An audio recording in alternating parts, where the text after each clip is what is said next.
আপনি 2021-এ যখন বিধানসভা নির্বাচন হয়, সেই সময় আপনাকে টিকিট দেওয়া হয়নি, এর মানে কারণটা কি? দেখুন, সেটা কারণটা আজ পর্যন্ত আমিও জানি না। যেটা অনেকে অল্প আগে বললাম, ডেভেলপমেন্ট নিয়ে, উন্নয়ন নিয়ে যদি কথা বলেন, তাহলে সেটা তো জনগণই বলছেন, আমার বলার দরকারই নেই। বা এলাকায় গেলে দেখলেই বুঝতে পারছেন, যতগুলো আমার কথা দিয়েছিলাম সবগুলো কথা আমি রেখেছি। আর এছাড়াও আরো বড় বড় প্রজেক্ট গুলো করেছি। সেই সময় দল থেকে আমি টিকিট পাইনি, সেটা কোনো একটা কারণ হবে, বা সেটা আমি বলবো সেটা একটা অ্যাক্সিডেন্ট, যেটা অ্যাক্সিডেন্টের জন্য সেটা হয়ে গেছে। যদি আমরা আরেকটা জিনিস লক্ষ্য করছি, তখন 2021-এ যখন আপনি টিকিট মানে দেওয়া হয়নি, তারপরও কিন্তু বরগুলাতে অনেক কাজ করছেন, গরিব অসহায় মানুষের পাশে সবসময় রয়েছেন। আমরা যেটি বরগুলা থেকে যেটি শুনতে পারছি, বিরাট টাকা অবস্থায় যেহেতু করছেন, বিরাট না থাকা অবস্থায় সেইভাবে অসহায় দরিদ্র মানুষের মানে সেবা করছেন। এটা কতটুকু আমার মনে হয় এটা ঠিক? আমি তো অনেকটাই শুনছি আপনি অনেকটাই কাজ ভালো করছেন। দেখুন, বরখোলা অঞ্চলে অনেক জায়গায় আপনি যদি এখনো যান, অনেক ভিতর জায়গায় রয়েছে, আমি যখন যাই ওনারা বুঝতেই পারেননি যে আমি যে নেই বলে। জনগণের যখনই কোনো অসুবিধা হয়, যখনই কিছু হয়, ওনারা আমাকেই ফোন করে। আর কিছু দরকার হলে ওনারা নিজে আমার বাড়িতে আসেন। গত 5 বছর আমি পুরো জনগণের সঙ্গেই ছিলাম। জনগণরা এমন ভাবে আমাকে, প্রাক্তন বিধায়ক এক্স এমএলএ আমাকে কেউ বলে না, আমাকে ওরা এমএলএ বলে এমএলএ বাড়িতে যাব, এখানে আসলে ফোন করে আমার এমএলএ বাড়িতে এসছি। মানে ওনারা আমাকে সেরকমই ধরে মানে ভাবছেন, ওনাদের মন থেকে কিন্তু আমি সেরকম যাইনি। যদিও আমি প্রাক্তন হয়ে গেছি, কিন্তু ওদের মনে আমি কিন্তু এমএলএ হয়ে রয়েছি। সেই জন্য ওনারা সবসময় আসেন, মানে কোনো অসুবিধা হলে, দুঃখ কষ্ট হলে সেরকম আসেন। কারো মেডিকেলের প্রবলেম আছে সেই জন্য তখনও আসেন, কারো বিয়া আছে, বা বাড়িতে কোনো কারো বিয়া আছে সেই জন্য, বা যে কোনো অসুবিধা যখনই কিছু নিয়ে আসেন, বা পূজা হোক, দীপাবলি হোক, বা বরখলাতে আপনারা জানেন অনেক কীর্তন হয়, প্রত্যেকটা জায়গা থেকে জনগণ আসেন। আর বিশেষ করে আমাদের এলাকায় অনেক কয়টা বাগান রয়েছে, বাগান এলাকার জনগণ তো ওনারা কিছুতেই মানে বলতে পারছেন, ওনারা কোনো কিছুতেই মানে আপনি বরখলাকে মানে একটি কি বলবো, মানে এমন একটি জায়গা বানিয়েছেন যেহেতু আপনাকে ছাড়া কিছু বুঝেন না। সেটা আমি বুঝতে পারছি, আর সেটা আপনারা নিজে গিয়ে বুঝতে পারবেন, যেটা আপনি বললেন অল্প আগে যে আপনি নিজেই গিয়ে বুঝতে পেরেছেন। যেরকম বাগান এলাকার কথা যদি বলি, আমার অনেক কয়টা বাগানের মধ্যে একটা কথা যদি বলি, যেরকম শুভম চা বাগান রয়েছে।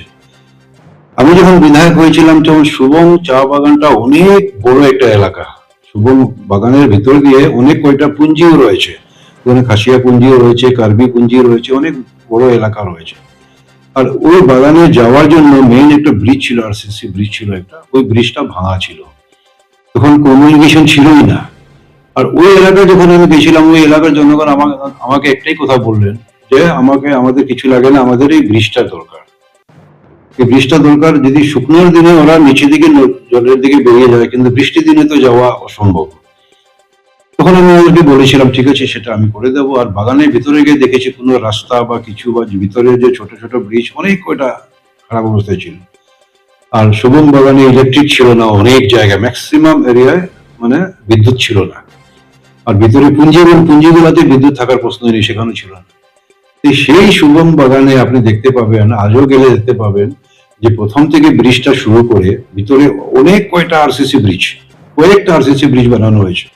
বাগানের ভেতরে রাস্তাটা পুরো পাকাকরণ করা হয়েছে, লাইনের রাস্তা একটা আলাদা আছে, বাগানের মেইন রোড যেটা সেটাও পুরো পাকা করে, একদম ভিতরে বাউন্ডারি লাইন বলে আছে, 10 নম্বর বলে পুরো পাকাকরণ করা হয়েছে। পুরো বাগানটাকে ইলেকট্রিফিকেশন করা হয়েছে। বাগানের ভিতরে অনেক কমিউনিটি হল, মন্দিরের জন্য অনুদান দেওয়া হয়েছে, জলেরও সুব্যবস্থা করে দেওয়া হয়েছে। সেটা সেই বাগান এলাকায় গেলেও আপনি বুঝতে পারবেন। এবং একটা বাগানের কথা বললাম, যদি আমি বলতে যাই প্রত্যেকটা বাগানের কথা এইভাবে বলতে পারবো, প্রত্যেক বাগানে এইভাবে কাজ হয়েছে। তবে এবার যদি 26-এ যদি আপনাকে যদি দল আবার যদি টিকিট দেয়, তাহলে আপনার কতটুকু আত্মবিশ্বাস যে আপনি বরগুলা থেকে বিপুল ভোটে জয়লাভ করবেন, সেটা কতটুকু আপনার মনে আশা? সেটা দেখুন, আমার মনে পুরো আশা রয়েছে। দল টিকিট দেবে সেটাও আমার আশা আছে, আর আমি বিপুল ভোটে জয়ী হব সেটাও আমার দৃঢ় বিশ্বাস। জনগণের যেটা সাপোর্ট পাচ্ছি আমি, জনগণের বিশ্বাস যেটা পাচ্ছি আমি, সেই বিশ্বাসের উপরে ভিত্তি করে আমি বলছি যে আমি বিপুল ভোটে জয়ী হব। কেননা আমাদের বরখলাটা ডিলিমিটেশনের ফলে নতুন দুটা মন্ডল সংযুক্ত হয়েছে, যেরকম তাপাং এবং চাতলা দুইটা মন্ডল এসেছে। আগে ছিল আমার এখানে দুইটা মন্ডল, এবার হয়ে গেছে 4টা মন্ডল। তো আমি যদি পুরোনো এলাকায়, বরখলা পুরোনো এলাকায় যদি আমি যাই, তো ওই এলাকার জনগণ আমাকে বলেন বা আমার দলের কার্যকর্তারা বন্ধুরা আমাকে বলেন যে দাদা আমাদের এলাকায় আপনি না আসলেই হবে, আমরা সবাই আপনার ছোট বাচ্চা থেকে ধরে একদম বৃদ্ধ বন্ধু সবাই আপনাকে চিনি, আপনি নতুন এলাকাটা একটু ঘোরাফেরা করলে ভালো। তো সেই হিসাবে আমি নতুন এলাকাটায় আমি গেছি অনেক দিন ধরে, প্রায় 2-2.5 বছর ধরে সেদিকে যাচ্ছি আমি। আর অলমোস্ট পুরো এলাকাটাই কভার করেছি, কোনো কোনো একটা জায়গা ছোট ছোট যাওয়া বাকি রয়েছে, আর সেটাও হয়ে যাবে। আর জেনে গেছে লোকে সবাই। আর সবচেয়ে প্লাস পয়েন্টটা ভালো হয়েছে কি, এই পাশে যেটা চাতলা তাপাং মন্ডল যেটা রয়েছে, ওই অঞ্চলের জনগণ আমার পুরোনো বরখলার সঙ্গে আগে থেকে ওনাদের রিলেশন রয়েছে, ওনাদের আত্মীয়তা রয়েছে, বন্ধু বান্ধব রয়েছে। সেই মাধ্যমে ওনারা জানতে পেরেছেন যে আমি থাকাকালীন বরখলাতে আমি কি কি উন্নয়নমূলক কাজ করেছি। সেটা আমার জন্য একটা বড় প্লাস পয়েন্ট হয়েছে। আর এখানে গেলে অনেকে আমাকে দেখেন না, কিন্তু আমার নামে সবাই জানে, আমাকে কিশোরনাথ বলে সবাই সবাই চিনে আমাকে, কিন্তু আমাকে সামনে থেকে পাননি, বাস এখন গিয়ে সবার সঙ্গে আমি দেখাশোনা করে আসছি। তার সঙ্গে যদি বলেন আপনি ওই যে কিছু কিছু দু একটা কথা আপনি যেটা বললেন যে উন্নয়নের কথা, আপনি দেখেন বরখলার ভেতরে বড় বড় প্রজেক্ট যেগুলো নিয়ে এসেছিলাম, রাস্তাঘাট, লাইট, ইলেকট্রিফিকেট, জল, এইগুলো তো হয়েছেই। তার সঙ্গে সঙ্গে বড় প্রজেক্টের মধ্যে দেখলেন বরাকের উপরে একটা সেতু, সেটাও হলো। তার সঙ্গে সঙ্গে শ্রীকুনাতে মিনি সচিবালয়, মিনি সেক্রেটারিয়েট যেটা বলা হয়, সেটাও আমার সঙ্গে একটা চ্যালেঞ্জিং প্রজেক্ট ছিল, সেটাও সেখানে হয়েছে। তারপরে আরো 2টা প্রজেক্ট ছিল, একটা ছিল গ্রিনফিল্ড এয়ারপোর্ট, আর একটা ছিল multi model logistic park, MMLP। MMLP-টা এই জন্য ছিল যে আমি আমাদের এলাকার, আমার বরখলার জনগণকে, আমাদের যারা ইয়ুথ ফ্রেন্ডরা যারা রয়েছে, ভাইরা যারা রয়েছেন, যুবক ভাইরা যারা রয়েছেন, এখানে কি কোনো রোজগার না থাকার জন্য ওনারা কি করেন, নিজের এলাকা ছেড়ে ওনারা বাইরে যেতে হয়, মানে বরখলা ছেড়ে, বরাককে ছেড়ে ওনার সাউথে যেতে হয়। আর আমরা প্রায় সময় দেখি অনেকেরা সাউথে যান, বাইরে যান, অনেক কষ্ট করে নিজের পরিবারকে ছেড়ে ওখানে যেতে হয়। যদি এখানে রোজগার থাকতো তাহলে ওনারা নিশ্চয়ই যেতেন না। সেটার উপরে চিন্তা ভাবনা করে MMLP একটা প্রজেক্ট আমি নিয়ে আসার কথা ছিল, সেটা নিয়ে আমি অনেক দূর এগিয়ে গেছিলাম। প্রায় 80% কাজ হয়ে গেছিল, কিছু কাজ বাকি রয়ে গেছিল। আর সেই সময় ওই যে আমার পিরিয়ডে করোনা আসলো, আসলো, সেগুলো নিয়ে অনেক সময় চলে গেল। 5 বছরের মধ্যে 2 বছর তো সেটাই চলে গেল। তার মধ্যে প্রত্যেক বছর আবার ফ্লাড হয়, ফ্লাডে 2-3-4 মাস ফ্লাডে চলে যায়। কাজ করার সময়টা খুব কম পেয়েছি, যতটুকু পেয়েছি তার মধ্যে এগুলো করেছি। আর এই প্রজেক্টটা যদি নিয়ে আসতাম, MMLP-টা যদি নিয়ে আসতাম, আমাদের এই মানে বরখলা শুধু নয়, বরাকের জনগণ যারা রয়েছেন, আমাদের যুব ভাইরা বা যারা অনেক পড়াশোনা করে কাজ পাচ্ছেন না, বা যারা বেকার রয়েছেন, ওনাদের জন্য রোজগারের ব্যবস্থা কিন্তু সেখানে হয়ে যেত। প্রায় 8 থেকে 10 হাজার তো লোক এমনিতে পেতেন, খুব কম মার্জিনে, মানে মিনিমাম আমি বলছি, এতজন লোকের এখানে এমপ্লয়মেন্ট তো হতোই। আর সেই প্রজেক্টটা অনেক দূরে এগিয়ে যাওয়ার পর তারপরে ইলেকশন এসে গেল, তারপরে আমি আর থাকলাম না, তারপরে আজ পর্যন্ত সেই প্রজেক্টটা হয়নি। আর ভবিষ্যতে আগামী দিনে জনগণের যদি আশীর্বাদ আর ঠাকুরের কৃপা যদি আমি ফিরে আসি, তাহলে সেই প্রজেক্টটা আমি বরখলায় আবার নিয়ে আসবো। মানে আপনি সবসময় চান যে বরখলাকে এমন একটি শ্রেষ্ঠ আসন বানিয়ে পরিকল্পনা আপনার মনে যেহেতু আছে। এই কথাটাই কিন্তু একটু বড় কথা।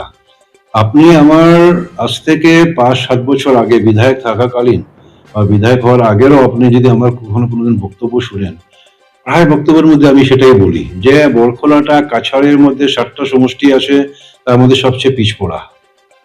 আর এটাকে আমি 7 নম্বর থেকে আমি 1 নম্বরে নিয়ে যাব, সেই কথাটা আমি সবসময় বলতাম।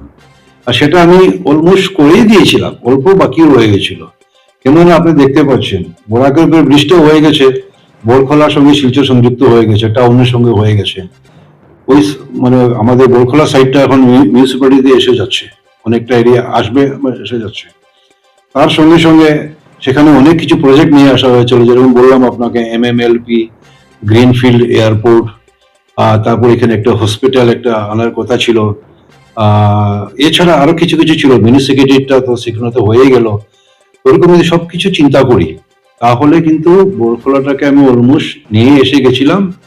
যদি আমি থাকতাম তাহলে নিশ্চয়ই কিছু না কিছু মানে পৌঁছে যেতাম আমার লক্ষ্যে। আর রোডের সম্বন্ধে যদি আপনি দেখতে যান, রোড যেটা আসে মানে আমাদের কমিউনিকেশন না হলে তো উন্নয়ন হয় না। সেই জন্য আমি বিধায়ক থাকাকালীন আসামের মধ্যে 3টা আসামবালা রাস্তা স্যাংশন হয়েছিল। পুরো আসামের মধ্যে 3টে রাস্তা, ওই 3টে রাস্তা থেকে একটাই রাস্তা আমি আমার বরখলার জন্য আমি নিয়ে এসেছিলাম। সেই রাস্তার কাজ আজকেও আপনি দেখতে পাবেন যে ডলু থেকে শুরু করে বরখলা জারলতলা হয়ে একদম কালাইন কাঠিগড়া পর্যন্ত সেই রাস্তার আসামলার কাজ আজ অব্দি চলছে। সেই রাস্তাটাও স্যাংশন করতেই আমি ছিলাম দৌড়ভাগ করে। আমাদের আসামের মাননীয় মুখ্যমন্ত্রী তখন সর্বানন্দ সোনোয়ালজি ছিলেন, আমাদের PWD minister doctor Himanta Biswa Sarma, যিনি এখন আমাদের মুখ্যমন্ত্রী। আর ওনার সঙ্গে আমি যে কোনো সময় সুযোগ পেলেই আমি ওনার কাছে যেতাম। আর বরখলাকে যে এত উন্নয়ন করেছি সেটার মেইন কারণটা হলো সেটাই যে আমি আমাদের ডক্টর হিমন্ত বিশ্ব শর্মা মহাশয়ের কাছে যেতাম, উনি আমাকে কোনো সময় না করতেন না। যখনই কিছু নিয়ে যেতাম, কাগজ একটা নিয়ে যেতাম, আমার একটা লেটার নিয়ে যেতাম, উনি সঙ্গে সঙ্গে বলতেন ঠিক আছে আমি করে দিচ্ছি। আর তিনি যেভাবে করে দিয়েছেন ওনার জন্যই আজ বরখলা এত দূর এগিয়ে গেছে। আর আশা রাখছি আগামী দিনে আরো এগিয়ে যাবে। হ্যাঁ, কিশোরনাথ একটি কথা উল্লেখ করছেন, যদি এবার দল তাকে টিকিট প্রদান করে আর যদি তিনি জয়ী হন, তিনি আশা করছেন যে বিপুল ভোটে জয়লাভ করবে বরকলা থেকে। যদি বিপুল ভোটে জয়ী হন তবে কাছাড়ের মধ্যে শ্রেষ্ঠ একটি বিধানসভা ঘরে তোলা হবে এই বরকলা সমষ্টি। তবে তিনি একটি আশা করছেন যে আমি বিপুল ভোটে বরকলা থেকে জয়ী হব। ধন্যবাদ।